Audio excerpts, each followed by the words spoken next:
we spend time also reading the Word of God. Sometimes our community always practice, even before the Mass practice. And people, the Mass, for example, 8 o'clock, people there sa 7:30 wanted to pray. They cannot pray because you are practicing. Once we enter the church, ready na. We have time to practice, but inside the church, let also the congregation give them the freedom in silence, in prayer. But we thought that because the choir, we are superior, we continue practicing inside the church before the Mass. So, I'm sure we have time to practice, right? But once inside the church, let the congregation feel that they have also time to pray. Okay? So, and the coordinator of the group leader must read the following Sunday readings. Ito yung sinabi ko kanina, no? For us to help us in selecting the songs. Sabi nga ni Russell Nelson, we read together. It really matters what you listen to. Select music that will strengthen your faith. Select the music that will strengthen the spirit. That's why the choir, the animator, we are the one to help the congregation that they can feel the celebration. We have to animate. We have to make them alive. Okay? So pray before and after service. So before the choir, you pray, Lord, unite us, Lord. Use us, Lord. Lord, make us one. After the service also, you pray, Lord, thank you. Pray. Sometimes we are choir, but maybe the members of the choir doesn't know how to pray. Sometimes, can you lead the prayer, sister? No, choir lang ako. Okay? So, nice also that individually, maybe next Sunday, you lead the prayer before. Or after the prayer, after the Mass, you lead our Thanksgiving. So, pray. Learn also to pray verbally. Okay? Prayer. So, pray before and pray after the service to thank the Lord. Okay? And also, do not be afraid to ask feedback from the congregation. What do you think of our singing? And of course, the congregation says, Baka magalit sila. as the priest, the ministers, the community. Try to ask in order to improve. Because maybe sometimes, okay, but maybe we do not know the community. Remember, we are serving the community. We are not serving ourselves. And we say, okay, choir, nice voice, but maybe sister, nice song. But we cannot, integrate. We cannot join your singing. Maybe next time make it more, because you have a lot of voices. I don't have voice. I cannot join you. So, we have to ask them, the congregation, so that they can participate. Yung feedback, do not be afraid of feedback. The more we listen to the feedback, the more we improve, the more we grow. Because if there is no feedback, and we thought, it's okay.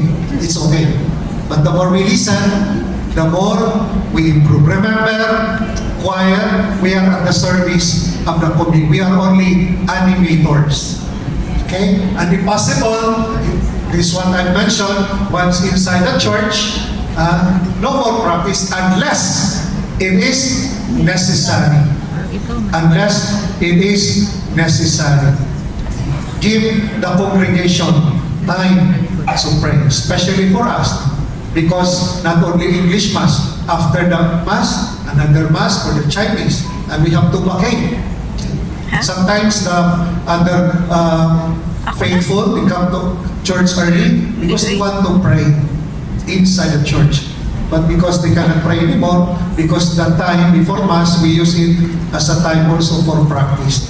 Again, unless it is necessary, then we can do it. But not every Sunday. Not every Sunday. Okay? So members must observe the time scheduled for practice. If this practice, then he'll be on time. Practice 9 o'clock. maybe 9:30, I will go in. That is our commitment. That is our contribution. Okay? We contribute. Actually, we contribute not so much of our voice, but of our commitment. Okay? Of our commitment. Okay? So singing is part of the liturgy. Therefore, the choir is part of the whole congregation. The Mass is not only the choir. The Mass will become Mass even without the choir. Diba? Weekly Mass. Weekly Mass. Just say Mass without the choir. So the choir is not the center in the celebration, but we are part of the celebration. Choir is important because we want to animate. We want to be the celebration becomes lively. So the nature of the liturgy belongs to the whole body of Christ, not only to the priest and the choir. Okay, so that is the liturgy for the whole body of Christ, the whole congregation. So we say, not to get attention from the congregation, we are not the center of the celebration. Ang center, of course, the Lord, the Holy Triune God. Okay? So choir must lead and help to animate and support the congregation so that the congregation can participate. So animators, so paulit-ulit yung word to animate so that people can participate.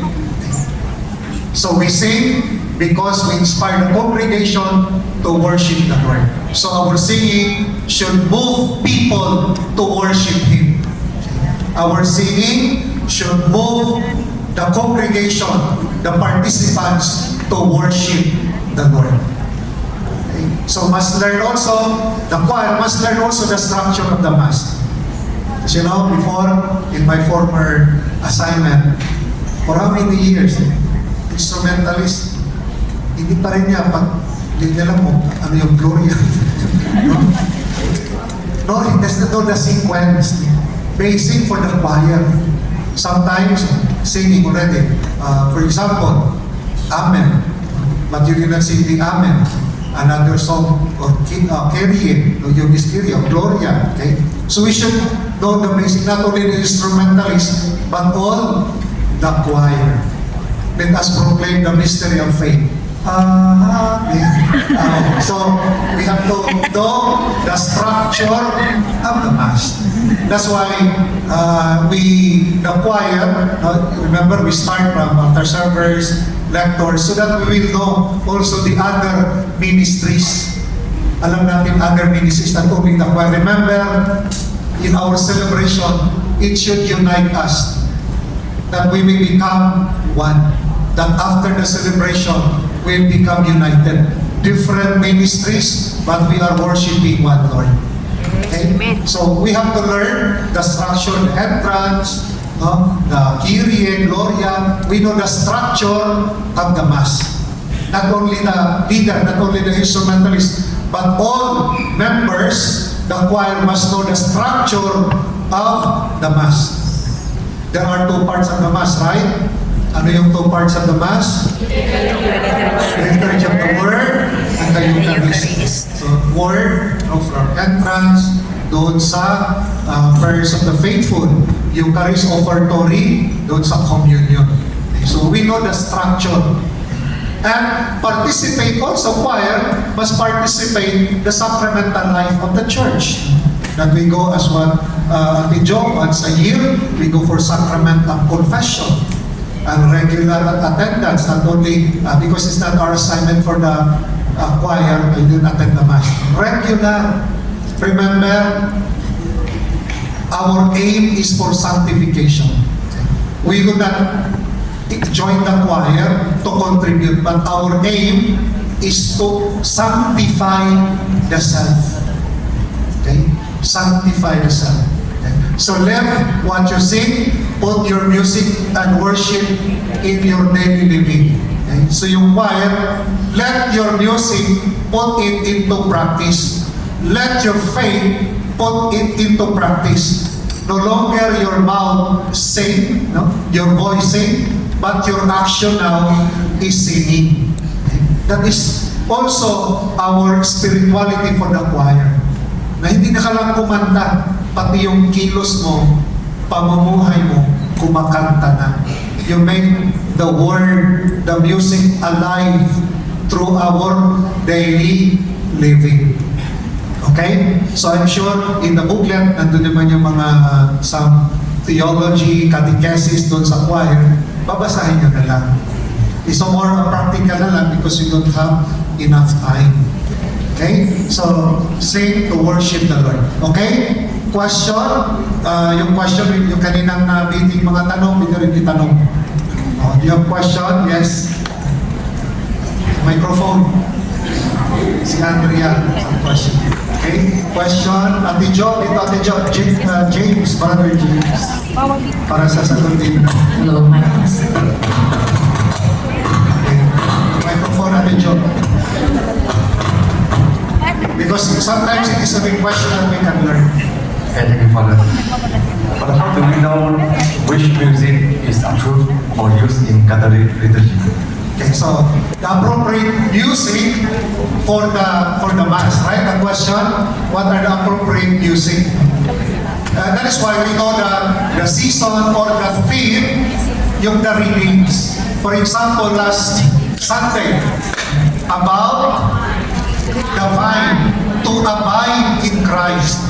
So you choose the music that will reinforce the message, the gospel, how to abide in Christ, how to be connected with Christ, because that is the message. For example, Lent.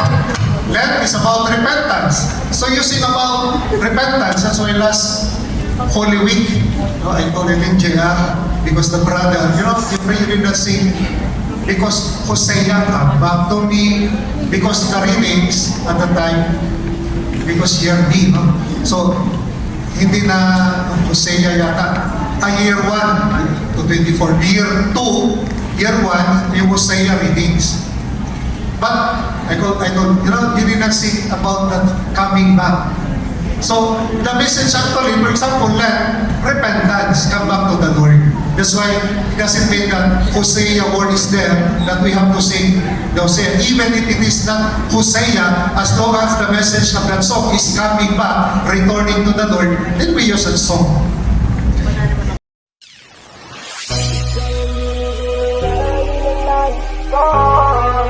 Marikit na dalangin ko, kang magbigay ng kulay sa aking